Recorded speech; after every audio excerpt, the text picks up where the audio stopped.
प्यारे विद्यार्थियों, जैसा कि आप जानते हैं पिछले लेक्चर में हमने डिस्कस किया था पीआई निकालने का एक टाइप, और वो टाइप था कि जब क्यू फंक्शन ई की पावर ax टाइप का हो, ठीक है, तो पर्टिकुलर इंटीग्रल हम कैसे निकालते थे ये हमने पिछले लेक्चर में डिस्कस किया था और उससे रिलेटेड एक क्वेश्चन भी लगाया था। आज हम टाइप पढ़ते हैं अगला, पर्टिकुलर इंटीग्रल निकालने का टाइप अलग है जिसमें क्यू यदि आपका चेंज कर दें हम, ठीक। तो आप जानते हैं कि अगर इस तरह से इक्वेशन है, इसको हम कैपिटल डी फॉर्म में इस तरह से लिख लें,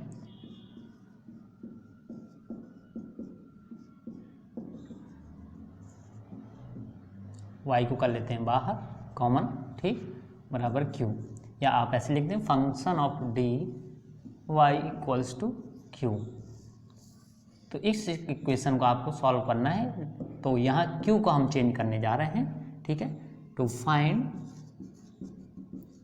particular integral when q is of the form, and form क्या हो यहाँ पर, यदि साइन ax, ठीक है, अथवा cos ax हो, तो ये आपको याद रखना है, साइन ax या cos ax। अगर ये दो चीज़ें होती हैं देन आप इसका पर्टिकुलर इंटीग्रल कैसे फाइंड आउट करेंगे। तो देखिए पी आई जब आप निकालेंगे तो यहाँ पर लिखेंगे जो q फंक्शन है आप q लिखेंगे बटे जो फंक्शन ऑफ d रहेगा, ठीक है।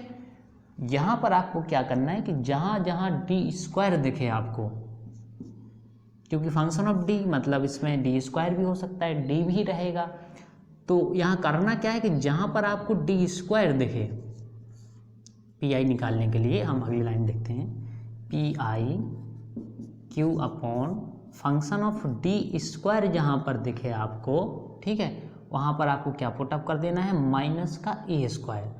तो हम ऐसा करते हैं डी स्क्वायर इक्वल्स टू ऐसे लिख लेते हैं Q upon function of minus A square रख दें, केवल डी स्क्वायर की जगह हम ए स्क्वायर पुटअप करेंगे, डी स्क्वायर की जगह हम पुटअप करेंगे माइनस का ए स्क्वायर, ठीक है। माइनस बिल्कुल बाहर है, ए हम मतलब यहाँ से निकालेंगे, जो ये ए वाला ए रहेगा उसका स्क्वायर कर देंगे, लेकिन माइनस बिल्कुल बाहर, इस माइनस का कोई स्क्वायर नहीं है, समझ रहे हैं आप। तो इसमें कंडीशन ये होनी चाहिए कि फंक्शन ऑफ डी स्क्वायर जो है, अगर हम ए रख रहे हैं माइनस का ए स्क्वायर डी स्क्वायर की जगह, तो वो जीरो नहीं होना चाहिए। बस अगर जीरो होता है दैट मीन्स इसके लिए हम नेक्स्ट कंडीशन पढ़ेंगे, ठीक। तो अभी ये डज नॉट इक्वल्स की कंडीशन है, जैसे ई की पावर एक्स में था उसमें डज नॉट इक्वल की कंडीशन थी, ठीक। इस तरह से इसमें यदि हम डी स्क्वायर की जगह माइनस ए स्क्वायर रखते हैं तो डज नॉट इक्वल जीरो होना चाहिए, तो आप पी आई इस तरह से आप निकाल लेंगे, ठीक। चलिए हम देख लेते हैं इससे रिलेटेड एक क्वेश्चन। तो क्वेश्चन हम लेते हैं जिसमें आपको क्वेश्चन में क्या है कि पी आई और सी एफ दोनों निकालने पड़ते हैं, ठीक है। तो ये तो पी आई आपका एक्स्ट्रा पार्ट है, जैसे हमने क्वेश्चन आपको ये दिया, solve D square Y upon D x square minus D Y upon D X minus 2y equals to sine 2x, ये क्वेश्चन दिया, ठीक। तो आपको क्या करना है, कैसे सॉल्व करेंगे, सबसे पहले आप सी एफ निकालेंगे, तो सी एफ निकालने के लिए आपको बराबर जीरो लिखना पड़ेगा। तो चलिए हम इसको लिख लेते हैं जीरो फॉर्म में, तो D square Y minus D Y minus 2y equals to zero, Y आप बाहर कर लेंगे तो D square minus D minus 2y equals to zero, ठीक। इसका ऑक्सिलरी इक्वेशन लिख देंगे आप, तो ऑक्सिलरी इक्वेशन लिखेंगे तो क्या आएगा, of this equation M square minus M minus 2 equals to zero, D की जगह एम पुट अप करते हैं, तो यहाँ से एम आप सॉल्व कर लेंगे, तो फैक्टर कर दीजिए, माइनस का 1 और माइनस का 2m करेंगे हम, और प्लस का m करेंगे, ठीक। m हम कॉमन करेंगे तो m माइनस 2 बचेगा, यहाँ प्लस 1 कॉमन करेंगे m माइनस 2 बचेगा बराबर जीरो। तो जो m है वो आपका एक तो आ जाएगा प्लस का 2 और दूसरा आएगा m प्लस 1 यानी कि माइनस 1। तो ये डिस्टिंक्ट रूट्स आ रहे हैं, देन इसके लिए आप कॉम्प्लीमेंट्री फंक्शन निकाल लेंगे, और कॉम्प्लीमेंट्री फंक्शन आएगा c1 e to the power 2x plus c2 e to the power minus 1 into X, ठीक। तो ये आ गया सी एफ। अब आपका अगला स्टेप होता है पी आई को निकालना, ठीक है। चलिए अब हम निकालते हैं पर्टिकुलर इंटीग्रल। तो मैंने आपको बताया पर्टिकुलर इंटीग्रल निकालने के लिए आपको क्या करना है, डी स्क्वायर की जगह ए स्क्वायर रख देना है। तो particular integral is equals to Q. Particular integral किसका निकालेंगे आप, इस इक्वेशन का, ठीक है।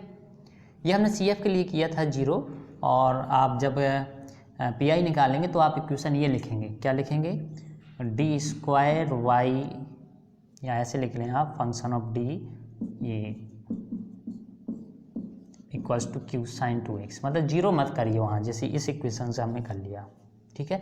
यहाँ बस हमने 0 नहीं रखा है क्योंकि आप पर्टिकुलर इंटीग्रल निकालने जा रहे हैं, क्लियर है। चलिए तो क्या करना है, यहाँ से पी आई आपको जैसे ही निकालना है इस इक्वेशन का, तो पी आई को लिए हम क्या करेंगे, पी आई इक्वल्स टू, आप यहाँ क्यू लिखेंगे, देखिए क्यू और बटे, क्यू आपका ये है, बटे function of D, function of D क्या है, ये है, ठीक है, Q upon function of D, D square minus D minus 2, ठीक। सो पी आई इक्वल्स टू, अब मैंने आपको बताया है कि नीचे क्या करना है, जहाँ पर डी स्क्वायर है वहाँ पर माइनस का ए स्क्वायर पुटअप करना है। डी स्क्वायर की जगह हमने लिखा माइनस का ए स्क्वायर, और ए की वैल्यू कितनी है 2, आप यहाँ साइड में लिख लेंगे, D square equals to minus का A square, and minus A कितना है 2 का स्क्वायर, यानी कि माइनस का 4 पुटअप करेंगे आप डी स्क्वायर की जगह। तो हम यहाँ डायरेक्ट -4 रखते हैं, ठीक, माइनस डी माइनस 2। इसे हम थोड़ा सॉल्व करेंगे नीचे वाले पार्ट को, ठीक है ना। ये याद रखना है माइनस बिल्कुल बाहर है। तो particular integral equals to sine 2x upon, यहाँ आ जाएगा माइनस का 6 एंड माइनस का डी, माइनस आप कॉमन कर लेंगे, ठीक है। तो d प्लस 6 हो जाएगा जब आप माइनस कॉमन करेंगे। तो P I equals to sine 2x upon, यहाँ माइनस आपने कॉमन कर लिया, देन ये आ गया d प्लस 6। अब देखिए नीचे जो है, नीचे d नहीं होना चाहिए, तो इसलिए आप क्या करेंगे, इसका रेशनलाइजेशन कर देंगे और d माइनस 6 का आप ऊपर नीचे मल्टीप्लाई करेंगे। तो इस तरह के सवालों में ये रहेगा, ठीक। अगर ये प्लस 6 ना होता तो वो भी हम आपको बता रहे हैं, जैसे अगर प्लस 6 ना होता तो ये 1/d बचता, ठीक। 1/d का मतलब होता है समाकलन करना, तो साइन 2x का हम समाकलन कर देंगे, ठीक है ना। तो ये चीज़ अभी आपको बता रहे हैं, पहले आप इसका मल्टीपल कर लें। तो यहाँ पर मल्टीपल होगा तो क्या आएगा, देखिए माइनस का आएगा sign 2x upon d plus 6, और मल्टीप्लाई हमने किया, ये पी आई निकाल रहे हैं आप, ठीक, d minus 6 upon d minus 6। तो देखिए मल्टीप्लाई करेंगे आप साइन 2x का, इसमें तो माइनस अभी बाहर करे रहिए, तो d साइन 2x लिखेंगे आप। d साइन 2x का मतलब है साइन 2x का अवकलन करना है आपको, ठीक, माइनस 6। चलिए माइनस का भी आप मल्टीप्लाई कर दें, कोई दिक्कत नहीं। तो यहाँ माइनस कर देंगे आप और यहाँ प्लस कर देंगे 6 साइन 2x अपॉन, नीचे क्या हो जाएगा, नीचे यहाँ वर्गांतर लग जाएगा, डी स्क्वायर माइनस 36 हो जाएगा, ठीक, minus d of sine 2x, मतलब साइन 2x का एक बार अवकलन, तो 2 cos 2x हो जाएगा, प्लस 6 साइन 2x अपॉन, अब यहाँ देखिए डी स्क्वायर की जगह फिर आ गया डी स्क्वायर, तो आपको फिर वही करना है, डी स्क्वायर की जगह -4 पुटअप कर देना है। तो आप -4 यहाँ रख देंगे, -36। तो ये आपका पर्टिकुलर इंटीग्रल आ जाएगा, ठीक, पर्टिकुलर इंटीग्रल आ जाएगा माइनस का 2 चाहें तो आप कॉमन करके काट सकते हैं ना। चलिए हम क्या करें, ये लगाएं 3 साइन 2x, 2 कॉमन किया हमने और 2 नीचे वाले को काट दिए, ये हो जाएगा आपका 40, तो माइनस का 20 बचेगा। अब आप चाहें तो माइनस कॉमन करके माइनस को भी काट सकते हैं। तो ये पर्टिकुलर इंटीग्रल आ गया, ठीक, पर्टिकुलर इंटीग्रल और कॉम्प्लीमेंट्री फंक्शन दोनों को हम ऐड कर देंगे, तो आपका फाइनल सॉल्यूशन आएगा y equals to CF plus PI। Then y equals to CF is C1 e to the power 2x plus C2 e to the power -x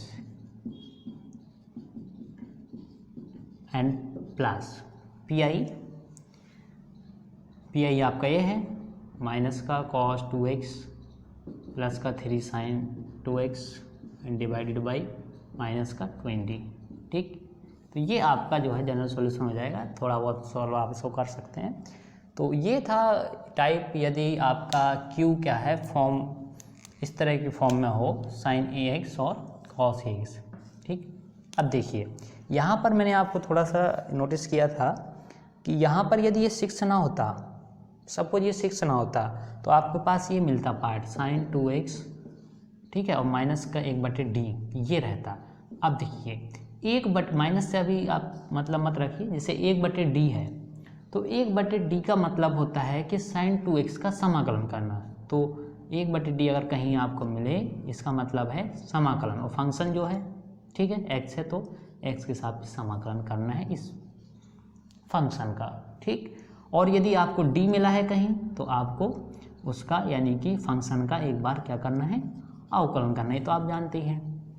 ठीक, अब देखिए यहाँ अगर स्क्वायर कहीं मिल जाए तो मतलब आपको 2 बार अवकलन करना है, घात 3 मिल जाए मतलब उसी फंक्शन का 3 बार करना है। इसी तरह से यहाँ स्क्वायर हो जाए तो यानी कि आपको 2 बार समाकलन करना है। बात समझ रहे हैं ना? तो ये था आपका एक टाइप जिसमें से यदि क्यू क्या है साइन ए एक्स और कॉस ए एक्स टाइप का हो, तो ये क्वेश्चन आपका साइन ए एक्स टाइप से था। ठीक, अब ऐसा करते हैं क्वेश्चन हम कॉस ए एक्स टाइप का भी देख लेते हैं, ठीक है ना। चलिए इसको आप जो है लगा सकते हैं क्वेश्चन को।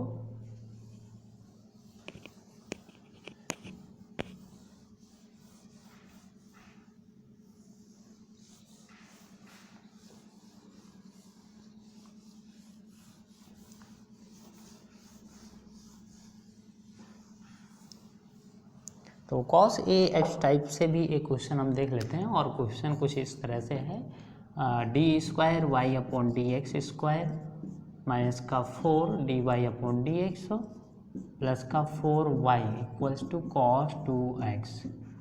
ये जैसे मैंने आपको एक क्वेश्चन दिया, ठीक है, हमें सॉल्व करना है। तो आप क्या करेंगे, यहाँ आप देखेंगे कि ये cos 2x है, देन ये sin x और cos x टाइप का है। तो आप क्या करेंगे, सबसे पहले तो आपको यहाँ CF निकालना पड़ेगा, देन इसका आप ऑक्सिलरी इक्वेशन लिख लेंगे। ऑक्सिलरी इक्वेशन क्या आएगा, m स्क्वायर माइनस का 4m प्लस का 4y इक्वल्स टू 0, या आप यहाँ से लिखेंगे ये 0 हो जाएगा। ठीक है, तो यहाँ से जब आप m फैक्टर करेंगे तो ये m-2 और m-2 आएगा, मतलब ये m-2 का होल स्क्वायर है, तो m की वैल्यू 2 आ जाएंगे, 2 and 2। जब सेम वैल्यू आते हैं तो आप कॉम्प्लीमेंट्री फंक्शन निकालते हैं c1 plus c2x and e to the power, जो सेम रूट्स आ रहा है वो रख देते हैं। ठीक, ये आ जाएगा कॉम्प्लीमेंट्री फंक्शन। अब ये फॉर्मूला देखिए आपको अच्छे से याद होना चाहिए, अगर फॉर्मूला याद नहीं है तो आप सॉल्व नहीं कर पाएंगे क्वेश्चन। ठीक है, और ये इतनी इम्पॉर्टेंट मतलब क्वेश्चन है कि एग्जाम में 1 से 2 क्वेश्चन निश्चित ही आते हैं पेपर में, एक लॉन्ग में आएगा 2 शॉर्ट में आएंगे। ठीक है ना, चलिए आगे बढ़ते हैं। अब हम पर्टिकुलर इंटीग्रल निकालते हैं। देन पर्टिकुलर इंटीग्रल निकालने के लिए आपको क्या करना पड़ा है, यहाँ q upon function of d लिख लेंगे। तो फंक्शन ऑफ d क्या रहेगा, आप जो है इसको d फॉर्म में जब लिखेंगे तो इस तरह से आएगा, डी स्क्वायर माइनस का 4d प्लस का 4 and y equals to cos 2x। इसका आप निकालेंगे pi। तो यहाँ नीचे लिख लेते हैं हम function of D square minus 4d plus का 4। ठीक, और q फंक्शन क्या था, q था आपका cos 2x। तो ये हम pi निकालने जा रहे हैं। अब देखिए मैंने आपको बताया था कि जहाँ डी स्क्वायर है वहाँ आपको ए स्क्वायर पुटअप करना है, तो pi equals to cos 2x upon इस डी स्क्वायर की जगह आपको क्या पुटअप करना है, डी स्क्वायर मैंने आपको बताया कि माइनस का ए स्क्वायर, यानी माइनस ए कितना है 2 है, 2 का स्क्वायर माइनस 4 पुटअप करना है आपको। ठीक है, डी स्क्वायर की जगह तो यहाँ रखिए -4 माइनस का 4d प्लस का 4। ठीक, अब देखिए यहाँ कुछ मतलब ऐसे बन नहीं रहा है कि आपका रेशनलाइजेशन करना पड़े यहाँ पर d+2 या g+4 कुछ बने, तो वो नहीं करना। क्यों, क्योंकि ये आपका सब्सट्रैक्ट हो गया। तो यहाँ पर pi जो आपको बचा इस तरह से मिलेगा, pi cos 2x upon minus का 4d मिलेगा आपके पास, माइनस का 4d। तो आप इसको ऐसे लिख सकते हैं माइनस का 1/4 and 1 upon d of cos 2x। अब देखिए ये पार्ट 1/cos2x, यानी cos2x का आपको जो है एक बार समाकलन करना है, ठीक। तो आप समाकलन कर दीजिए इसका, -1/4 cos2x का समाकलन, दैट मीन्स sin2x/2, ये होता है समाकलन cos2x का। बस पर्टिकुलर इंटीग्रल सॉल्व हो गया, इससे ज़्यादा सिंपल तो कुछ हो ही नहीं सकता है भाई। 1/8 sin2x, this is particular integral of equation, आप इसको मान सकते हैं फर्स्ट, ठीक। तो अब फाइनल आपको क्या करना है, फाइनल बस आपको लिखना है y = CF complementary function plus particular integral, then y = CF जो आया है आपका वो पुटअप करें, C1 + C2x e⁻²x plus particular integral is minus का 1/8, तो यहाँ माइनस कर देगा, ठीक है। चलिए बाद में कर सकते हैं आप। तो ये फाइनल आपका आंसर, रिक्वायर्ड आंसर, और this is general solution of equation first, ठीक। चलिए, अच्छा इसमें एक पॉइंट और आता है, कभी कभी यहाँ कंप्लीट सॉल्यूशन लिख देता है, तो कंप्लीट सॉल्यूशन तो तब आएगा जब आप C1 और C2 दोनों की वैल्यू, कांस्टेंट वैल्यू जो है वो आ जाएं, और वो भी आ जाए तो उसे हम कंप्लीट सॉल्यूशन कहेंगे। फिलहाल ये जनरल सॉल्यूशन ही कहलाएगा, या आप इसको रिक्वायर्ड सॉल्यूशन लिख सकते हैं आंसर में, ठीक है। तो ये आपका था जब Q फंक्शन जो है sin AX और cos AX टाइप का हो, तो आप जो है कोई डिफरेंशियल इक्वेशन, और वो भी विद कांस्टेंट कोफिशिएंट है आपका इक्वेशन, कैसे सॉल्व करते हैं, ठीक है। तो ये रहा। अब चलिए अगला टाइप PI का निकालने के लिए हम जो है अगले लेक्चर में देखते हैं, ठीक। Thank you for watching this video.